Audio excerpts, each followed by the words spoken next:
Hello friends, welcome. स्वागत है आपका अपने इस चैनल यू गाइडेंस में। मैं आरती। आज का जो वीडियो है ये BSOC 132 का है। 132 भारतीय समाजशास्त्र। एक्चुअली हेल्थ अच्छी नहीं है, फीवर है, लेकिन आप लोग के डिमांड जो है वो लगातार मैसेज आ रहे थे, कमेंट्स आ रहे थे, और आई थिंक्स कल इसका पेपर भी है। मुझे खुद भी अच्छा नहीं लग रहा था कि आपके लिए हम कुछ भी नहीं कर पा रहे हैं। तो चलिए आज एक दो वीडियो आपके लिए बना देती हूँ, सिर्फ इम्पोर्टेंट क्वेश्चंस लेती हूँ और इसमें एक्सप्लेन ज़्यादा नहीं करूँगी, ठीक है। और एक नज़र आपको बता देती हूँ कि कौन से क्वेश्चन इम्पोर्टेंट हो सकते हैं, वो क्या चीज़ कहलाती है, तो आप उसे पढ़ लीजिएगा। वॉइस थोड़ी कम हो सकती है क्योंकि जैसा मैंने कहा कि फीवर है। इसमें जो ब्लॉक 1 है वो है भारत का एक बहुलवादी समाज। भारत एक बहुलवादी समाज है और इसमें यूनिट 1 और 2 दोनों ले लेते हैं, ठीक है। ये अगर हम पढ़ेंगे यहाँ पर एकता और विविधता की अवधारणा, विविधता का अर्थ, एकता का अर्थ, भारत में विविधता के रूप। तो मुझे नहीं लगता कि ज़्यादा इसमें कुछ समझाना होगा। फर्स्ट का तो मतलब आप सभी को पता ही होगा। और भारत में विविधता के रूप में प्रजाति विविधता, भाषाई विविधता, धार्मिक विविधता, जातिगत विविधता, एक एक नज़र इनको देखेंगे, ठीक है। तो चलिए यहाँ पर देख लेते हैं। तो चलिए यहाँ पे एकता और विविधता की अवधारणा देख लेते हैं, ठीक है। विविधता का मतलब क्या होता है? विविधता, देखिए, समानता विविधता का मतलब जनरल शब्दों में लें तो असमानता है, ठीक है ना। और असमानता मतलब सभी तरह के लोग, राइट। सभी तरह का मतलब क्या होता है? अगर हम यहाँ पे रिलीजन्स में देखें तो हिंदू, मुस्लिम, सिख, ईसाई, यानी एक धर्म नहीं है। पाकिस्तान एक मुस्लिम धर्म देश है तो वहाँ पे समानता है, वहाँ पे उसी तरह के लोग हैं तो हिंदू भी, ऐसा नहीं सिख भी है। लेकिन हमारा देश जो धर्मनिरपेक्ष लोकतांत्रिक देश है, धर्मनिरपेक्ष है, यानी यहाँ सभी धर्म को मानने वाले लोग हैं। तो हमारे देश की पूर्ति के लिए इसका अर्थ असमानता के अलावा कुछ और भी है। मतलब सामूहिक असमानता, अर्थात ऐसी असमानता जिससे एक वर्ग के लोगों को दूसरे वर्ग के लोगों से अलग किया जा सकता है, ठीक है ना। और यह असमानता जिससे एक वर्ग के लोग को दूसरे वर्ग के लोगों से अलग किया जा सके। और यह असमानता किसी भी तरह की हो सकती है, मतलब वैवेकी भी हो सकती है, विवेकी, धार्मिक भी हो सकती, भाषाई। तो जैसा कि पता है कि जब रिलीजन्स अलग अलग हैं, धर्म अलग अलग हैं, सीधी सी बात है कि जो उनकी भाषा, उनकी लैंग्वेज है वो भी अलग अलग होगी, ठीक है। तो जैविक असमानता के कारण हमें प्रजाति अंतर भी देखने को मिलता है और धार्मिक असमानता के कारण हमें धार्मिक विविधता है, ठीक है ना। तो विविधता सामूहिक असमानता की ओर संकेत करती है। तो भारत जो है, विविधता का तात्पर्य असमानता है, और यहाँ पे असमानता का मतलब होता है कि जिसमें एक वर्ग के लोग दूसरे वर्ग से अलग होते हैं, और वो जो वर्ग हम कह सकते हैं वो जैविकी, वैविकी, धार्मिक और भाषाई भी हो सकता है, राइट। तो विविधता शब्द एक रूपता, यूनिफॉर्मिटी के प्रतिकूल है। और यहाँ पर एक रूपता का अर्थ किसी विशेष प्रकार की समरूपता से है, जो वह समूह की विशेषता होगी। तो विविधता जो है वो एक रूपता का है, एक रूपता के प्रतिकूल है, ठीक है ना, यानी जस्ट अपोजिट है। और एक रूपता के यदि अर्थ होता है विशेष प्रकार की समरूपता से, जो समूह संपूर्ण की विशेषता होती है, यानी कि सभी लोग एक तरह के हों, लेकिन विविधता का मतलब अलग तरह का होना, ठीक है। तो यहाँ पर एक अर्थ होता है, एक फॉर्म या रूप का तात्पर्य सामान्य व्यवहार से होता है। यूनिट यानी अर्थ का जो यूनिट, ये इकाई का अर्थ जो होता है वो होता है फॉर्म या रूप, ठीक है ना, सामान्य व्यवहार से। तो जब सभी व्यक्तियों की कोई चीज सामान्य हो जाती है तब हम उसे एक रूपता दर्शाने वाली कह सकते हैं। और जब विद्यालय के छात्र, पुलिस बल के सदस्य, सैन्य बल एक ही प्रकार के वस्त्र धारण करते हैं तब कहा जाता है कि वे सभी यूनिफॉर्म में हैं। तो विविधता के समान ही एक रूपता भी एक सामूहिक संकल्पना है, ठीक है ना। तो अभी हमने विविधता को ऊपर देखा, अब यहाँ पे हमने एक रूपता को देखा, ठीक है। एक मतलब समान और रूपता का मतलब रूप। अब रूप का मतलब यहाँ पे यूनिफॉर्म से हो जाता है, ठीक है, चीजों से हो जाता है। जब एक ही तरह की चीजें देखने को मिलती है तो वो एक रूपता कहलाती है। तो जब व्यक्तियों का एक समूह समान विशेषताओं से युक्त होता है, अब चाहे वो धर्म हो, भाषा हो, किसी भी आधार पे हो, तो वह एक रूपता कहलाती है, ठीक है। परंतु जब हमारे बीच में व्यक्तियों के ऐसे समूह हों जो अलग अलग प्रजातियों, धर्मों और संस्कृतियों से जुड़े हों, तब वे विविधता का प्रतिनिधायक करेंगे। तो अब समझिएगा, एक रूपता और विविधता, क्वेश्चन ये वेरी इंपॉर्टेंट हो सकता है और ये क्वेश्चन आपसे पूछ सकता है कि भारत एक जो है विविधता का बहुल देश है और यहाँ जो है एक रूपता भी देखने को मिलती है, तो इसको स्पष्ट करिए। इस तरह का क्वेश्चन पूछ सकता है, तो आपको यही लिखना होगा, ठीक है ना। तो जब व्यक्तियों में ऐसे समूह जो अलग अलग प्रजातियों, धर्मों और संस्कृतियों से जुड़े हों तो विविधता कहलाती है, और जब ये विविधता क्या होती है, एकता का परिचायक होती है, ठीक है। ओके, अब यहाँ पर थोड़ा सा देख लेते हैं। इस तरह विविधता का अर्थ विभिन्नता है और भारत में समाज के रूपों को समझने के लिए इसका अर्थ और समूह संस्कृतियों की विविधता से है। अब यहाँ पे हम भारत का समाज पढ़ रहे हैं क्योंकि हम समाजशास्त्र पढ़ रहे हैं, तो इसमें इनके रूप को समझने के लिए हमें यहाँ पे समूह और संस्कृति की विविधता का मतलब, विविधता को समाज और संस्कृति से समझना होगा, समूहों से समझना होगा, ठीक है। तो भारत में ऐसी विभिन्नताओं की बहुलता है और हमारे यहाँ ऐसी विभिन्नताएं बहुत ज़्यादा, बहुलता का मतलब ज़्यादा होता है, और हमारे यहाँ प्रजातियों, धर्मों, भाषाओं, जातियों और संस्कृतियों की विविधता, और यही कारण है कि भारत अपनी सामाजिक सांस्कृतिक विविधता के लिए प्रसिद्ध। विविधता का मतलब होता है अनेक तरह से, ठीक है ना, जिसे हम बोल देते विविध प्रकार के, अनेक तरह से, है ना। तो विविधता यानी बहुत सारी यहाँ पे संस्कृतियाँ, भाषाएं, धर्म, जाति पाई जाती हैं। एकता का अर्थ होता है एकीकरण, ठीक है। यह एक सामाजिक मनोवैज्ञानिक स्थिति है। यह एक होने की भावना अर्थात हम एक हैं को व्यक्त करता है, और यह उस कड़ी का पर्याय है जो समाज के सदस्यों को एक साथ जोड़ कर रखती है, ठीक है। तो एकता का मतलब एकीकरण, और हम एक हैं की भावना जहाँ पे व्यक्त होती है वह एकता कहलाता है, जो सभी समाज के सभी सदस्यों को एक साथ रखता है। तो एकता और एक रूपता में कुछ अंतर है। एक रूपता में पहले यह भी मान लिया जाता है कि समानता होगी ही, परंतु एकता में ऐसा नहीं होता है, और इस प्रकार एक रूपता पर आधारित भी हो सकता है और नहीं भी। अब देखिएगा, एक रूपता एकता में अंतर क्या है। एक रूपता में पहले यह मान लिया जाता था कि समानता होगी ही, मतलब समानता उसमें होगी 100% एक रूपता में, परंतु एकता में हो ऐसा जरूरी नहीं है, ठीक है ना। और इस प्रकार जो एक रूपता है, एकता एक रूपता पर आधारित भी हो सकती है और नहीं भी। तो एकता का जन्म एक रूपता से ही होता है, ठीक है। दखाइम ने कहा है, इस्माइल दखाइम जो है आपके, कि एकता को यांत्रिक पारस्परिक निर्भरता कहा जाता है, ठीक है ना, पारस्परिक निर्भरता। और इस तरह की एकता जाति समाजों या पारंपरिक समाजों में पाई जाती है, परंतु पारस्परिक निर्भरता के रूप में उल्लेख किया है। इस प्रकार एकता आधुनिक समाज की विशेषता है, ठीक है। जो एकता होती है वो जनजाति जो समाज होते हैं, पारंपरिक समाज होते हैं, उनमें पाई जाती है। एकता और यहाँ पर जो है एकता पर आधारित असमानताओं पर आधारित दखाइम के विवरण के अनुसार, तो यहाँ पर थोड़ा सा देख लेते हैं एकता के प्रकार जो हैं। तो एकता के प्रकार में असमानताओं पर आधारित है दखाइम के विवरण के अनुसार, असामयिक पारस्परिक निर्भरता और आधुनिक समाजों में पाई जाने वाली। तो ध्यान अगर हम यहाँ पर दें, अगर हम समझें एकता को, तो एकता एक रूपता पर आधारित हो यह आवश्यक नहीं है, और एकता एकीकरण की ओर इंगित करती है, और एकीकरण का अर्थ असमानता की अनुपस्थित कदापि नहीं। जरूरी नहीं है कि एकीकरण यानी इकट्ठे हों लोग, ठीक है ना, उनमें एकता हो तो उसमें असमानता ना हो। तो निस्संदेह यह उस बंधन का पर्याय है जो अलग अलग समूहों को एक दूसरे से बात कर रखती है।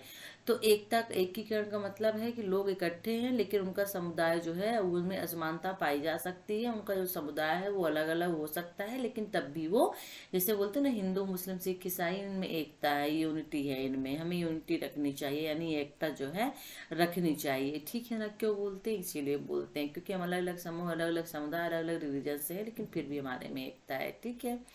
ओके, भारत में विविधता के रूप देख लेते हैं। तो विविधता के रूप किस तरह में होते हैं। विविधता का रूप मतलब यही होता है, प्रजाति हो सकता है, भाषाई, धार्मिक, जाति आधार पर हो सकती है विविधता, ठीक है ना। तो सबसे पहले प्रजाति विविधता देख लेते हैं।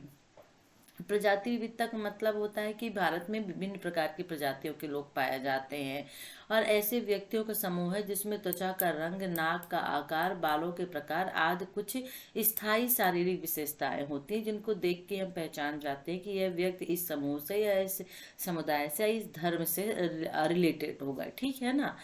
अब जैसे हर्बर्ट रिजले ने भारत के लोगों को 7 प्रजाति समूहों में बांटा है। एक तुर्क ईरानी प्रजाति उन्होंने कह दिया, एक भारतीय आर्य, एक शक द्रविड़, दूसरा आर्य द्रविड़, फिर मंगोल द्रविड़, फिर मंगोलाब एवं द्रविड़।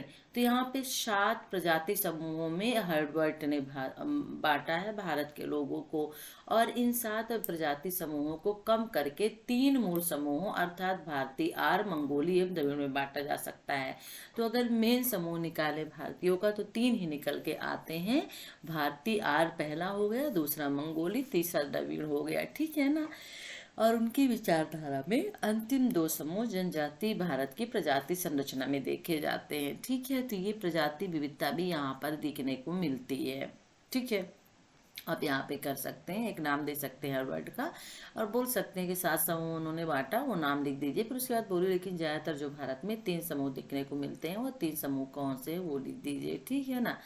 फिर यहाँ पे अब लोगों के बारे में जो जनजाति यहाँ पे देखने को मिली है, क्योंकि जो BS गुहा है उन्होंने 6 जनजाति समूहों को बांटा है, यानी कि विविधता को 6 जनजाति समूहों में बांटा, प्रजाति को सॉरी। तो पहला निग्रीटो प्रजाति आता है, दूसरा प्रोटो आस्ट्रोलाइट्स प्रजाति आता है, तीसरा मेगोलाव है, चौथा भूमध्य सागरी है, पांचवा लघु पश्चिमी कपाल है और छठा उद्देश्य है, ठीक है। तो विभिन्न, अब यहाँ पे सिर्फ यह बताए आप पढ़ेंगे कि विभिन्न प्रकारों का अर्थ क्या होता है, ठीक है ना। विशेष में जानकारी यहाँ पे आपको नहीं दी जाएगी। तो निग्रीटो क्या कहलाता है याद रख लीजिएगा, हो सकता है टिप्पणी में आपसे क्वेश्चन पूछा जाए, ठीक है। तो निग्रीटो क्या कहलाता है, तो चलिए अब निग्रीटो को देख लेते। देखिए निग्रीटो जो होते हैं वो काले रंग वाले जब प्रजाति समूह के लोग होते हैं, इनका रंग जो होता है काला होता है, जो अफ्रीका में पाए जाते हैं, जिनकी त्वचा का रंग काला, बाल घुंघराले, होंठ मोटे होते हैं, है ना। और दक्षिण भारत में कदार और इरूला अपनियन जैसे कुछ जनजातियां यहाँ पे पाई जाती हैं जो निग्रीटो से मिलते जुलते होते हैं, ठीक है। प्रोटो आस्ट्रोलाइड, ये थोड़ा पढ़ लीजिएगा, हो सकता है क्वेश्चन में भी आ सकता है, ठीक है ना, 5 नंबर के क्वेश्चन में। तो यह प्रजाति वह नृजाति समूह है जिसमें ऑस्ट्रेलिया के मूल निवासी और दक्षिण एशियाई द्वीपों के लोग शामिल होते हैं, ठीक है। और भारत में मध्य भारत की जनजातियां इसी प्रजाति की, मतलब प्रजाति की एक तरह से जनजातीय वंशज माने जाते हैं, स्रोत माने जाते हैं। सिंहभूम बिहार और विंध्य प्रदेश के भील ऐसी जनजातियों के उदाहरण हैं। तो जो मंगोला प्रजाति जो है एशिया के मूल प्रजाति समूह की होती है और इनमें उत्तरी और पूर्वी एशिया के लोग शामिल हैं। उदाहरण के लिए चीनी, जापानी और एस्किमो और प्राय सभी जो अमेरिकन इंडियन इसी प्रजाति में आते हैं, ठीक है ना। और तो ये मंगोला प्रजाति से थोड़ा अंतर रखने वाली दूसरी प्रजाति समूह ब्रह्मपुत्र घाटी में पाई जाती है, ठीक है ना। ओके।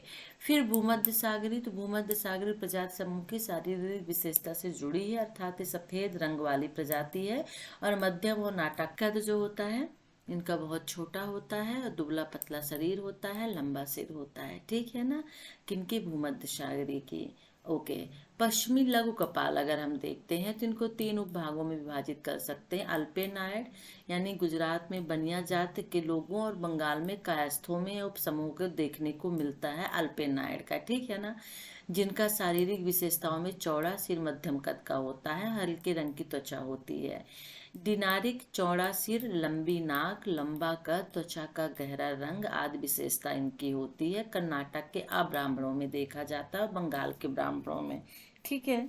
फिर आर्मीनाइलुतुल, तो इनकी शारीरिक विशेषताएं डिनारिक के समान होती हैं। इनके सिर का पिछला भाग ज्यादा ही चिन्ह तथा नाक उभरी हुई और पतली होती है, ठीक है ना। उदीच्य क्या कहलाता है, हो सकता है टिप्पणी में भी पूछ ले। तो उदीच्य प्रजातियां वे हैं नॉर्डिक जिनमें लंबा कद, लंबा सिर, त्वचा और बाल का रंग हल्का तथा नीली आंखें पाई जाती हैं। ये प्रजातियां यूरोप की स्कैंडिनेवियन यानी डेनमार्क, स्वीडन और आइसलैंड के देशों में पाई जाती हैं। भारत में वे उत्तरी भारत के विभिन्न भागों में विशेषकर पंजाब और राजपुताना में पाई जाती है, ठीक है ना। और चित्राल के खोर, रेड, काफिर और खतास में इन समूह की कुछ प्रजातियां पाई जाती हैं, ठीक है ना। चलिए, तो ये हो गया उदीच्य। भाषाई विविधता क्या है? देखिए हमारे भारत में बहुत सारी भाषाएं बोली जाती हैं और अगर देखा जाए तो भारत में 179 जो है लैंग्वेज है, 155 जो है रीजनल लैंग्वेज यानी बोलियां हैं, ठीक है। दूसरी ओर जो है जनगणना में 1971 की जनगणना में 1652 भाषाएं जो है पाई गई थी और जो मातृभाषा के रूप में बोली जाती हैं। तो व्यापक भाषाई विविधता को देखकर यहाँ पे थोड़ा आश्चर्य होता है। और यह सभी भाषाएं समान रूप से भारत में सब जगहों में नहीं बोली जाती हैं, कुछ विशेष जगहों में बोली जाती हैं। तो कुछ जनजाति भाषाएं कुल जनसंख्या के 1% का है, ठीक है। और भारतीय संविधान की 8वीं सूची में 18 भाषाएं हैं। असमिया, बंगाली, गुजराती, हिंदी, कन्नड़, कश्मीरी, कोंकणी, मलयालम, मणिपुरी, मराठी, नेपाली, उड़िया, पंजाबी, संस्कृत, सिंधी, तमिल, तेलुगु, उर्दू, ठीक है ना, राइट, ओके। तो ये यहाँ पे भाषा हो गई।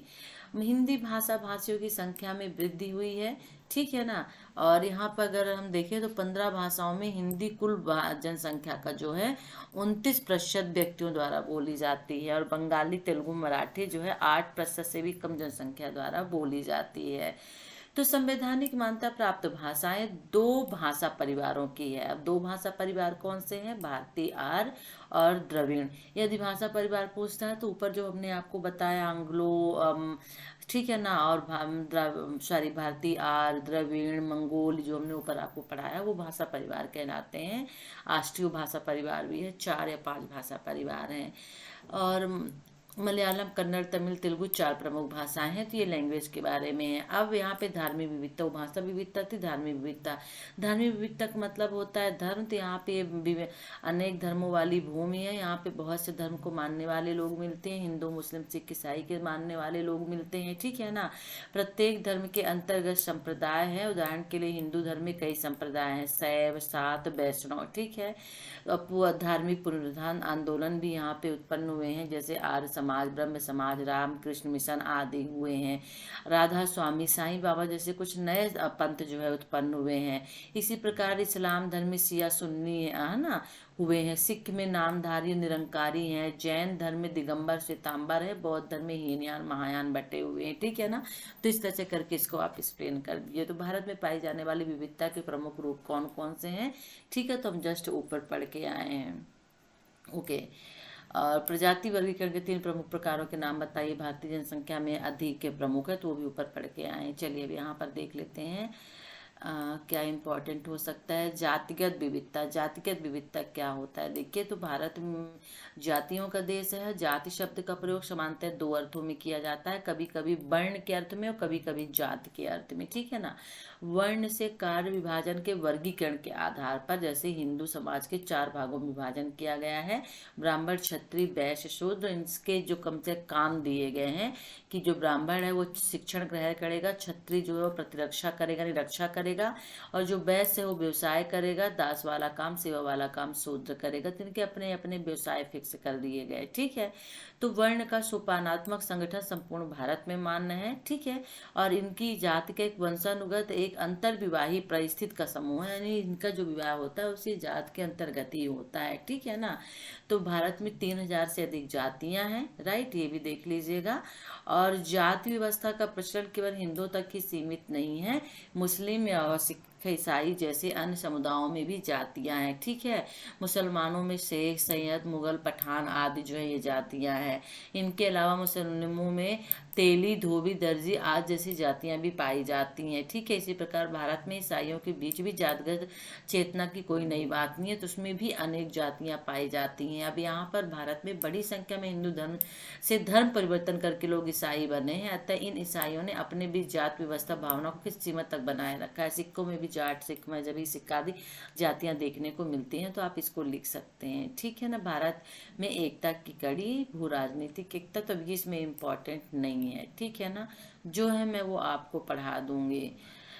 समायोजन भी इतना इम्पोर्टेंट नहीं है, ठीक है, ओके। समायोजन है क्या ये जान लीजिए, तो अगर आता है तो आप लिख सकते हैं।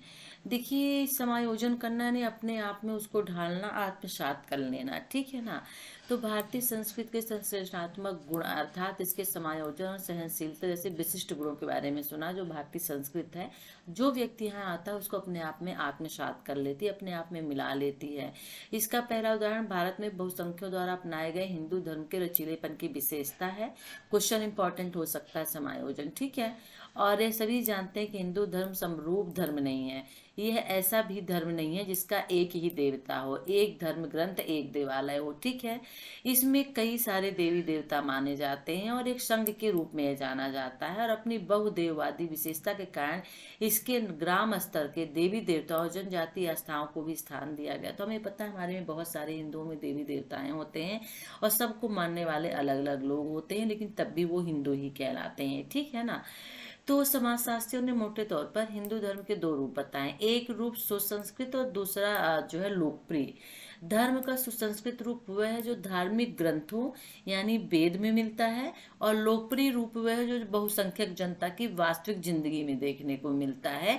मैंने कहा ना कि जैसे रामायण और महाभारत जो है बृहद परंपरा है, दूसरी तरफ ग्रामीण लोग है देवी देवता की पूजा करते हुए लघु परंपरा है। तो राम और कृष्ण को मानने वाले जो है बृहद परंपरा में आ जाते हैं, और जो लोग गांव में अपने देवी देवता बना लेते हैं, कुल के देवी देवता बना लेते हैं, वो लघु परंपरा के आते हैं। ये सभी परंपराएं हिंदू धर्म का ही अंश मानी जाती हैं, ठीक है ना। और इनसे यही पता चलता है कि हिंदू धर्म एक उदार चेता धर्म है, जो कि ग्रहणशील और आत्मसात करने वाला धर्म है, और ये अपनी उदारता और समायोजन के गुण के लिए प्रसिद्ध रहा है। दूसरा प्रमाण हिंदू धर्म की धर्म परिवर्तन के प्रति अनासक्ति में दिखाई देता है, यानी मूलतः हिंदू धर्म परिवर्तन कराने वाला धर्म नहीं रहा है। कोई हिंदू में धर्म परिवर्तन नहीं कराता है। जनरली सभी में, मुस्लिम में, सिख ईसाई में देखा जाता है कि लोग धर्म परिवर्तन कराते हैं, लेकिन हिंदुओं में ऐसा नहीं होता। यह धर्म परिवर्तन करने वालों को हिंदू धर्म में शामिल होने के लिए नहीं बुलाता है, बल्कि अन्य धर्मों का विरोध करता है। कि जो लोग इसके अनुयायियों को धर्म परिवर्तन के लिए से मुसलमानों में है, ईसाइयों में है, लोग हिंदुओं को बोलते हैं कि आप आइए धर्म परिवर्तन कर लीजिए, हम आपको ये लाभ देंगे, तो बल्कि ये इसका विरोध करता है हिंदू धर्म। तो हिंदू धर्म कभी भी धर्म परिवर्तन की का समर्थन नहीं करता, ना ही वो करता है। तो समायोजन और सहनशीलता के इसी गुण के कारण भारत में अनेक मतों का सह अस्तित्व संभव हो सका है। अनेक धर्म के मानने वाले, अनेक परंपरा को मानने वाले लोग यहाँ पर विद्वान हैं। हिंदू मुस्लिम एकता ही ले लीजिए, यहाँ पर सभी तरह के सभी त्योहार, सभी उत्सव, सभी दावतें जो है धार्मिक उत्सवों के हिस्सा होते हैं। लोग यहाँ आते हैं, मनाते हैं, ठीक है ना। तो इसे आप थोड़ा सा पढ़ लीजिएगा, ज़्यादा नहीं है। समायोजन सहनशीलता गुण कुछ भी आता है तो आपको लिख देना है, ठीक है, ओके। चलिए अब हम दूसरा यहाँ पर देख, इसलिए मैंने समायोजन का मतलब बता दिया कि यदि क्वेश्चन आता है तो आपके मन में कोई डाउट ना रहे। फर्स्ट यूनिट हमारी फिनिश्ड हो गई है, सेकंड यूनिट ले लेते हैं। और हमारी सेकंड यूनिट है बदलता भारत। बदलता भारत में सामाजिक परिवर्तन का अर्थ और प्रकृति देख लेते हैं, ठीक है, ओके। यहाँ पे समाजशास्त्रीय सिद्धांत, सामाजिक परिवर्तन की अवधारणा भी है, और भारत में सामाजिक परिवर्तन को समझना, ठीक है। औद्योगिकरण, नगरीकरण, उदारीकरण, निजीकरण, वैश्वीकरण देख लेते हैं, ठीक है। हाँ, ये क्वेश्चन इंपॉर्टेंट हो सकता है, बदलते भारत में चुनौतियों और प्रतिक्रिया से क्या समझते हैं। वेरी वेरी इंपॉर्टेंट क्वेश्चन हो सकता है, ठीक है ना। तो चलिए फिर इसे देख लेते हैं। सामाजिक, देखिए समय के साथ साथ ना इंसान के जीवन में कुछ ना कुछ परिवर्तन, कुछ ना कुछ बदलाव होते रहते हैं, ठीक है। और ये सामाजिक परिवर्तन भी होते हैं। तो सामाजिक परिवर्तन की अर्थ और प्रकृति क्या होती है, ये एक व्यापक अवधारणा है, बहुत बड़ा कॉन्सेप्ट है ये। और देखिए हमारे चारों तरफ विभिन्न प्रकार के अनेक तरह के परिवर्तन होते रहते हैं। इन परिवर्तनों को सामाजिक परिवर्तन तो नहीं कह सकते हैं, ठीक है, इन सभी परिवर्तन को। लेकिन क्योंकि अब देखिए शारीरिक परिवर्तन भी होता है, ऋतुओं में आने वाले बदलाव सामाजिक परिवर्तन के अंतर्गत नहीं आते हैं। शारीरिक वृद्धि भी प्रतिवर्ष होती है, ऋतुओं में भी बदलाव हर साल होता है, तो इनको सामाजिक परिवर्तन के अंतर्गत नहीं देख सकते हैं। तो सामाजिक परिवर्तन के अंतर्गत हम क्या चीज देखते हैं, इम्पोर्टेंट ये हो जाता है। तो समाज शास्त्र में सामाजिक परिवर्तन के अंतर्गत देखिए सामाजिक संरचना और सामाजिक संबंधों में आने वाले बदलाव आते हैं।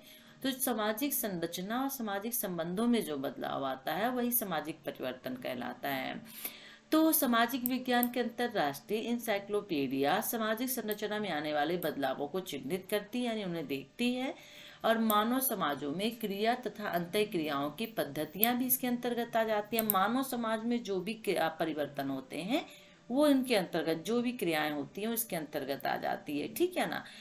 परिवर्तन के अनेक रूप होते हैं, जैसे बहुत सारे रूपों में आते हैं। मान्यताओं में परिवर्तन, जीवन मूल्यों में परिवर्तन, सांस्कृतिक गतिविधियों में परिवर्तन, सामाजिक प्रतीकों में परिवर्तन, सामाजिक संरचना तथा सामाजिक प्रणाली में काम करने के तरीके में आने वाले परिवर्तन, ये सभी परिवर्तन आते हैं, किस में आते हैं, समाज में आते हैं। तो यहाँ पर संस्थाओं के आपसी व्यवहार के तरीके, काम करने के तरीके, ठीक है ना, विश्राम करने के तरीके, ये सभी परिवर्तन होते हैं जो एक स्वाभाविक प्रक्रिया होती है, और ये सभी परिवर्तन मिलकर समाज को एक नया स्वरूप प्रदान करते हैं। ठीक है, सामाजिक परिवर्तन के 3 आयाम होते हैं, ठीक है ना।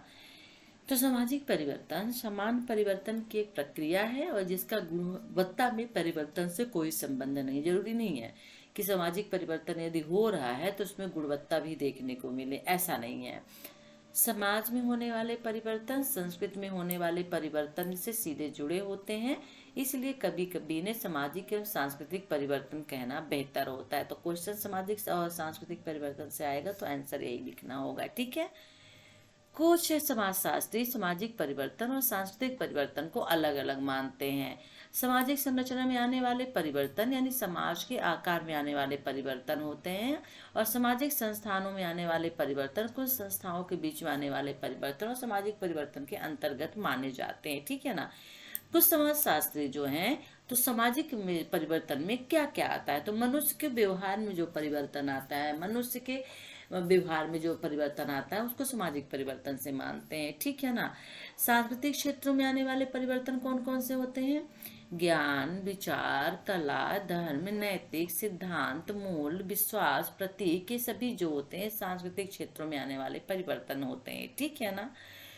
तो ये समझना थोड़ा यहाँ पे मुश्किल पड़ जाता है कि कोई परिवर्तन सामाजिक परिवर्तन है या सांस्कृतिक परिवर्तन है, यानी आधुनिक विकास का, आधुनिक तकनीक का विकास संस्कृति का हिस्सा है, लेकिन इसके कारण आर्थिक ढांचों में भी परिवर्तन आता है और समाज में भी महत्वपूर्ण परिवर्तन आता है। तो देख लीजिएगा मनुष्य के व्यवहार सामाजिक परिवर्तन कौन से होते हैं और सांस्कृतिक परिवर्तन कौन से होते हैं, इंपॉर्टेंट क्वेश्चन हो सकता है। ठीक है ना। सामाजिक परिवर्तन की गति और इसकी संभावनाएं सदा एक जैसी नहीं रहती है। कभी छोटे स्तर पे परिवर्तन होते हैं तो कभी बड़े स्तर पे होते हैं। परिवर्तनों के अलग अलग चक्र होते हैं। ठीक है ना। समाज में जब अनेक तरह के परिवर्तन होते हैं और अनेक तरह की प्रवृत्तियां आती हैं, समाज में अनेक तरह के जब परिवर्तन होते हैं तो कभी कभी समाज में क्रांतिकारी परिवर्तन भी होते हैं। ठीक है ना। तो जब किसी देश में सरकार को उखाड़ फेंका जाता है अथवा स्तर परिवर्तन होता है तब समाज में क्रांतिकारी परिवर्तन देखने को मिलते हैं। क्या कहलाता है, क्रांतिकारी परिवर्तन कहलाता है। कभी कभी स्वल्प अवधि यानी कम अवधि, अल्प अवधि यानी कम अवधि के लिए होते हैं, कभी कभी बहुत ज्यादा लंबी अवधि के लिए होते हैं। लोगों का एक स्थान से हटकर दूसरे स्थान पर जाकर बसना, कभी कभी परिवर्तन जो होता है लंबी अवधि के लिए हो जाता है। ठीक है। तो विभिन्न क्षेत्रों में परिवर्तन अलग अलग तरह के और अलग गत से होते हैं और इनमें समाज के अनेक अंगों का प्रभाव पड़ता है। सामाजिक परिवर्तन समाज प्रणाली पर भारी असर डालते हैं। किसी समाज में औद्योगिकरण होता है तो समाज को प्रभावित करता है, और जिस तरह माचिस की तिल्ली रगड़ जाती है आग जलती है परंतु उसका प्रभाव सीमित ही रहता है, उसी तरह से जब प्रभाव परिवर्तन भी जो होते हैं उनका प्रभाव भी बहुत सीमित होता है। तो ये क्वेश्चन आपके लिए इम्पोर्टेंट हो सकता है, सामाजिक परिवर्तन। ठीक है ना। उनके 3 आयाम यहाँ पे दिए हुए हैं। चलिए, कुछ संबंधित अवधारणाएं दी हुई हैं विकास एवं प्रगति के बारे में। तो विकास में सततता होती है यानी लगातार होता रहता है, और परिवर्तन की एक दिशा में होता है। ठीक है ना। यह मात्र वृद्धि नहीं है, वृद्धि से कहीं अधिक है। वृद्धि एक समय तक होती है और रुक जाती है, लेकिन विकास जब इंसान जन्म लेता है और जब से लेकर के वो जिंदा रहता है तब तक चलता रहता है। ठीक है। तो वृद्धि में परिवर्तन आकार और गुणवत्ता में होता है, और क्रमतर विकास में आकार के साथ साथ संरचना में भी होता है। वृद्धि और विकास इंपॉर्टेंट है, देख लीजिएगा, समाज के अंतर्गत है। प्रगति के अंदर परिवर्तन एक विशेष दिशा में होता है और ये दिशा लक्ष्य मुख होती है, लक्ष्य होता है, मूल्य निर्णय सहित होता है। तो सभी परिवर्तन क्रमतर विकास के दायरे में नहीं आते हैं और सभी परिवर्तन प्रगति के दायरे में भी नहीं आते हैं। ठीक है ना। परिवार का छोटा होते जाना, आर्थिक संसाधनों का बढ़ते जाना ऐतिहासिक परिवर्तन है। सामाजिक परिवर्तन मूल निरपेक्ष भी होता है। ठीक है ना। तो कुछ समाजशास्त्री सामाजिक परिवर्तन को अच्छे या बुरे की श्रेणी में नहीं रख सकते, उन्हें वांछित अवांछित नहीं मान सकते हैं। ठीक है। ओके। सामाजिक परिवर्तन की 2 पंक्तियां लिखी, जो भी देखिए सामाजिक परिवर्तन की मुख्य विशेषताएं क्या, छोटा भी होता है बड़ा भी होता है, सभी चीजें भी ऊपर पढ़ के आए हैं। ठीक है। सिर्फ यहाँ पे हम वेरी इंपॉर्टेंट लेंगे क्योंकि मुझमें पढ़ाने की बोलने की ज्यादा ताकत नहीं है। आज मेरी वॉइस भी आपको समझ में आ रही होगी। ओके। अगस्त काउंट को ले लीजिए थोड़ा सा। विकास तथा परिवर्तन अंतर्निमेय है और परस्पर संबंधित है। यानी जो विकास और परिवर्तन होता है वो परस्पर संबंधित है। कैसे संबंधित है, ठीक है ना। हो सकता है इसमें किसी एक का विचार ही पूछ ले कि अगस्त कॉम्ट के अनुसार विकास और परिवर्तन अंतर्निमेय या परस्पर संबंधित है, कैसे समझाइए, या दुर्खेम के हिसाब से, तो फिर आपको लिखना पड़ेगा। तो देखिए, जो सुप्रसिद्ध समाजशास्त्री अगस्त कॉम्ट है, उन्होंने सामाजिक परिवर्तन को समझने का प्रयास किया जो औद्योगिक क्रांति के वर्ष में हुई थी। ठीक है ना, मैंने शुरू में बताया ना कि कुछ क्रांतियां होती जो लंबी चलती हैं, सामाजिक क्रांति, और कुछ छोटी होती हैं, ठीक है ना। और ये विकास के प्रगति के प्रतीक थे क्रांतियां। क्रांति हमेशा है जो विकास लेके आती है, ठीक है ना, एक नया विचार लोगों के सामने रखती है। तो विकास की प्रक्रिया अपने अंदर परिवर्तन के अनेक चरणों को समेटे रहती है। और विकास का सिद्धांत बताता है कि समाज की संरचना आरंभ में सरल होती है, परंतु जैसे जैसे विकास होता है, विकास की प्रक्रिया के दौरान अनेक परिवर्तनों से गुजरते हुए जटिल हो जाती है, यानी कठिन हो जाती है, ठीक है ना, राइट। तो कॉम्ट का विचार था कि मानव मन, मानव समाज तथा मानव ज्ञान सभी विकास और परिवर्तन की प्रक्रिया से गुजरते हैं, और धीरे धीरे समाज गैर वैज्ञानिक पृष्ठभूमि से निकलकर वैज्ञानिक परिवेश में पहुंच जाता। बिल्कुल सही है। हमारा जो मन होता है वो बहुत सारी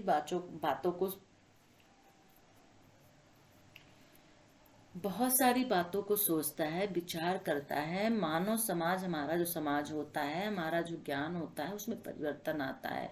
हम नए नए विचार को लेकर आते हैं और वैज्ञानिक परिवेश यानी खोज तक पहुंच जाता है, ठीक है ना।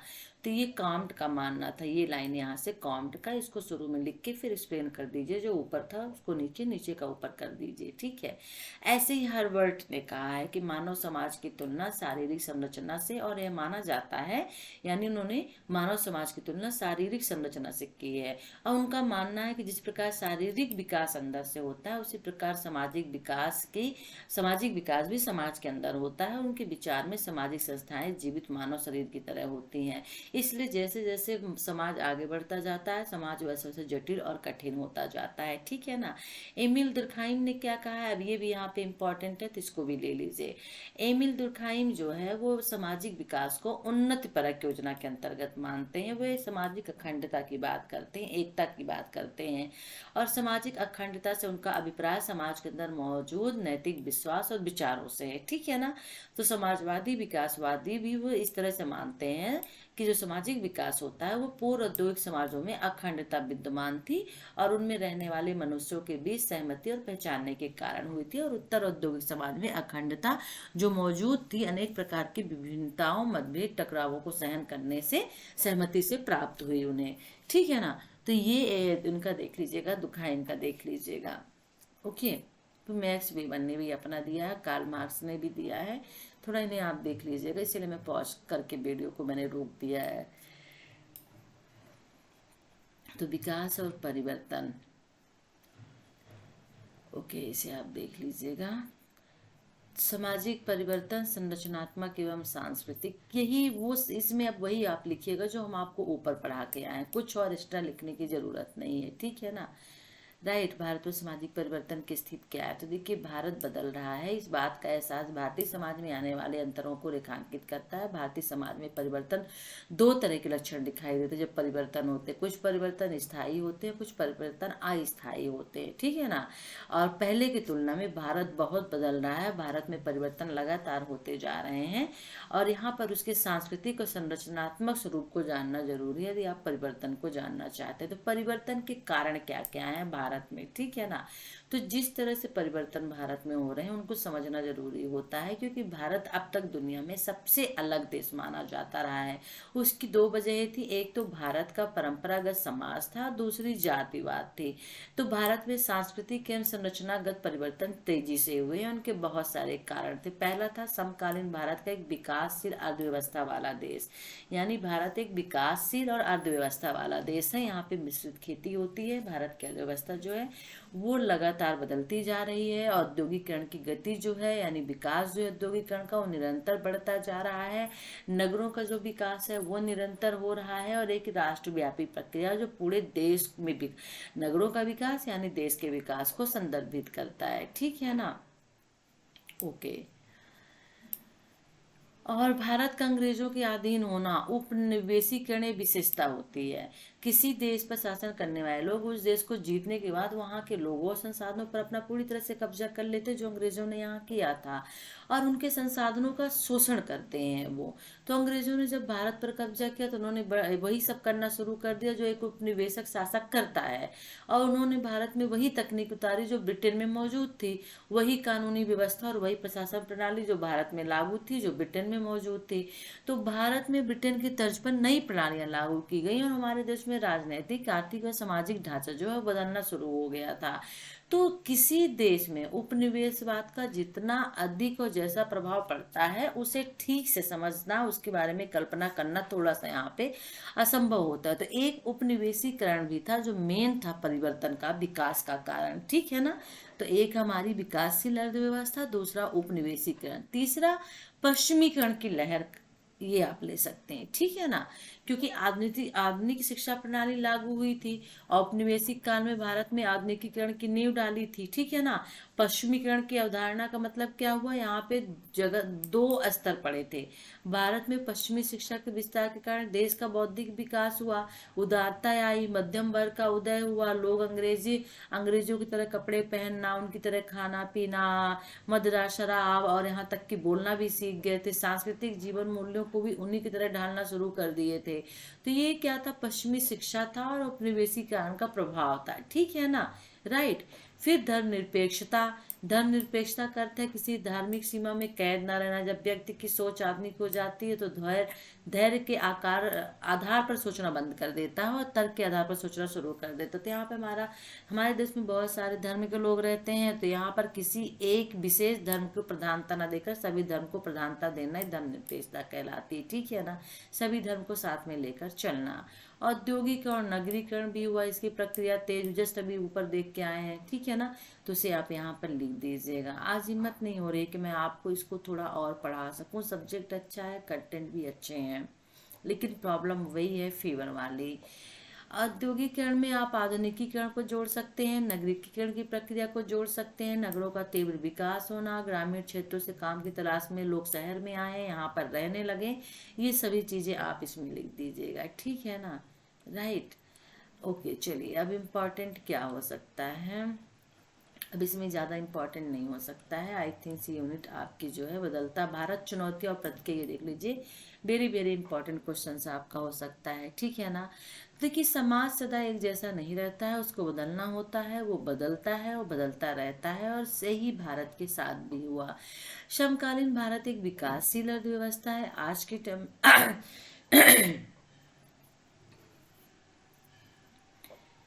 आज के समय में भारत एक विकासशील व्यवस्था है, ठीक है ना। यहाँ बहुत सारी चीजें हैं जो वक्त के साथ में बदली हैं, परंपरा बदला है, आर्थिक विकास बदले हैं, ठीक है ना। आधुनिकीकरण भारत का हो रहा है, औद्योगिक विकास तीव्र गति से हो रहा है, नए नए आविष्कार हो रहे हैं, नए नए उपकरण का निर्माण हो रहा है, नई जानकारियां प्राप्त हो रही हैं। औद्योगिकरण, नगरीकरण, वैश्वीकरण के साथ भारत गुजर रहा है यहाँ पर, ठीक है ना। अब जो परिवर्तन गर्भ में छिपे हुए थे, नीचे छिपे हुए थे, वो ऊपर आ रहे हैं, लोग खोज कर रहे हैं, तेजी से जो है भारत का विकास, भारत की गति बदल रही है, और हमारा जो राष्ट्र है एक तरह से विकासशील देश से आगे चल के विकसित देश बनने की ओर अग्रसर हो रहा है। उपनिवेशिक शासन को झेलने वाला एक ऐसा देश ने लंबे समय तक उस शासन से मुक्ति प्राप्त करने के लिए स्वाधीनता आंदोलन चलाना पड़ा था। तो ये भी आप लिख सकते हैं, तर्क भी दे सकते हैं यहाँ पर, ठीक है। आजादी के बाद की आर्थिक विकास की आवश्यकता महसूस होने लगी थी, वो आप दे सकते हैं। पंचवर्षीय योजनाएं चलाई गई, मिश्रित अर्थव्यवस्था लेके आई गई, ये सभी चीजें आप इसमें लिख सकते हैं, ठीक है ना। ग्रामीण भारत में भी वही परिवर्तन हुए, क्योंकि ग्रामीण भारत में तो और ज्यादा परिवर्तन हुए। लोग जो है शहर, गांव से शहर की ओर आना शुरू कर दिए थे खेती, क्योंकि अब पहले वाली जो बधुआ मजदूरी थी और जो एक तरह से जो जमींदार थे वो प्रथा खत्म कर दी गई, सभी को अपनी अपनी जमीनें वापस दे दी गई, तो लोग खेती करना चाहते थे, तो लोग अब गाँवों से शहरों की ओर निकलना शुरू कर दिए, उद्योग धंधा करना चाहते थे। ये सभी चीजें आप एक्सप्लेन करके इसमें लिख सकते हैं। ग्रामीणों की संबंधित समस्याएं जो हैं ब्रिटिश राज में भी थी, आज के टाइम में भी हैं, जो पहले थी वही आज भी है। थोड़ा इन्हें पढ़ लीजिएगा, ठीक है ना। मैं इसे थोड़ा सा इस तरह से पॉज कर देती हूँ तो आपको प्रॉब्लम ना हो, ठीक है। पॉज किया तो आप भी वीडियो को पॉज करके इसे देख लीजिएगा, ठीक है ना। तो चलिए फिर वीडियो को लाइक कर दीजिए, शेयर कर दीजिए, और हमारे ग्रुप से जुड़ जाइए, टेलीग्राम और व्हाट्सएप से। वीडियो के डिस्क्रिप्शन बॉक्स पे लिंक दिया हुआ है, ठीक है ना। तो वेरी इंपॉर्टेंट क्वेश्चंस, बहुलवादिता हो सकता है आपका, एकता हो सकता है, चुनौतियां क्या हो सकती हैं, आधुनिकीकरण विकास किस तरह से हुआ, इस तरह के कुछ क्वेश्चन है जो वेरी इंपॉर्टेंट हो सकते हैं। चलिए फिर नेक्स्ट वीडियो के साथ फिर मिलेंगे। Take care, bye.